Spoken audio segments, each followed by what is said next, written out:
열왕기 9장부터 시작된 아합의 가문을 향한 하나님의 진노는 예후를 통해서 본격화되고 있는 것을 우리가 보는데요. 그런데 이 과정이 담고 있는 잔인함이라고 하는 이슈는 좀 계속 우리의 마음을 불편하게 합니다. 어제 죄에 대한 이러한 잔인한 보복을 행하시는 하나님의 일하심에 대해서 우리가 죄를 범했을 때 그것이 하나님의 이제 진노라고 하는 보응을 통해서 다시 나타난다고 한다면 이 보복에 대한 잔인함은 우리가 죄를 범했을 때 하나님께서 느끼시는 아픔의 무게와도 동일하다라고 하는 이야기를 했었습니다.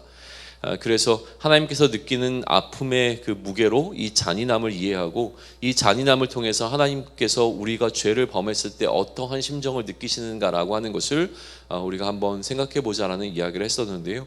오늘 열왕기 10장도 그 연장선상에 있기에 이 부분은 여전히 유효합니다. 근데 여기서 한 가지 더 생각해 보고 싶은 것이 있습니다. 그것은 예후가 하나님을 섬기지 않는 자들을, 다시 말해서 바알을 숭배하는 자들을 색출해내는 과정입니다.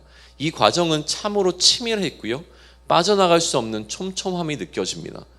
지난 주일에 그날에 관한 묵상을 했기에 그 연장선에서 이 촘촘함은 우리에게 때로는 두려움으로 다가온다라고 하는 사실을 우리는 이야기할 수 있을 것 같아요.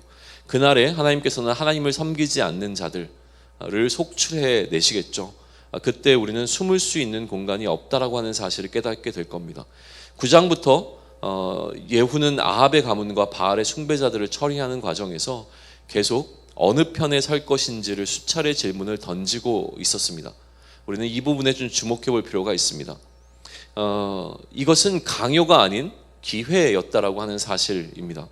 그러니까 15절에서 아비나답을 향해 던지는 예후의 질문은 오늘 나를 향한 하나님의 질문으로 던져져서 이것이 내 마음에 만약에 와닿는다면 이것은 나를 향한 하나님께서 주신 기회라고 하는 사실이죠. 여러 차례 예후는 이 질문을 통하여서 선택할 수 있는 기회를 제공하고 있었다라고 하는 사실을 우리는 반드시 주목해 보아야 한다는 거예요. 이렇게 질문하십니다. 내 마음이 내 마음을 향하여 진실함 같이 내 마음도 진실하냐라고 묻고 있습니다. 우리는 오늘 이 질문 앞에 서야 할 것 같습니다. 우리는 최선을 다해서 하나님이 맡기신 사역을 감당하고 있는 것은 분명하지만 때론 너무 완벽하게, 때론 흠잡을 데 없이, 또 때론 마땅히 칭찬받을 만한 결과물을 우리가 하나님 앞에 내어놓고는 있지만 과연 하나님을 향한 우리의 마음이 하나님께서 우리를 향한 마음처럼 진실한지를 질문해 볼 수 있는 시간을 가지면 좋겠습니다.